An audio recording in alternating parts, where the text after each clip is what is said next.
রে বেলাল, এটা কেমন জুলুম, কতদিন হলো তোমার কণ্ঠের আজান শুনি না। বেলাল রে, তোর কি মন চায় না আমি নবীর জিয়ারতে আসতে? বেলাল আয়, আমি নবীর জিয়ারতে আয় রে বেলাল আয়, কতদিন হলো তোমার কণ্ঠের আজান শুনি না। স্বপ্ন যখন নবীজি দেখাইছে, এ মুসলমান, হযরত বেলাল সুদূর সিরিয়ার দামেস্ক থেকে পাগলের মতো দৌড়াইলেন, পাগলের মতো ছুটে আসলেন। যখন মদিনাতে আসলেন তখন তাহাজ্জুদের সময় চলতেছিল। তাহাজ্জুদের সময় চলার সময় হযরত বেলাল রাদিয়াল্লাহু আনহু কাঠের জালি দিয়ে তখন রওজা শরীফ ঘিরে রাখা ছিল।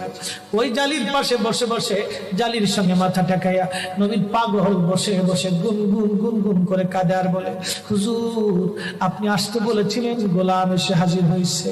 নবী গো, আজান দিতে বলেছেন, আমি আজান দিলে আপনি আগে নামাজে আসতেন, এখন আজান দিলে কি নবী আপনি নামাজে আসবেন? হুজুর এখন আজান দিলে কি আপনি নবী নামাজে আসবেন?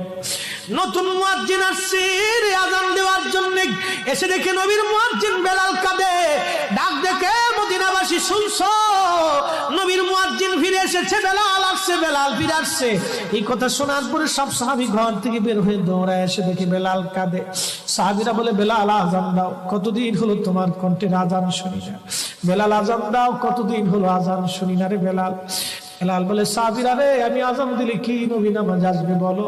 সালমান ফারসি রাদিয়াল্লাহু আনহু ডাক দেখে, সাহাবীরা আমাদের কথায় বেলাল আজান দিবে না, তোমরা যাও দেখো হাসান আর হুসাইন দুইজন ঘরের মধ্যে আছেন।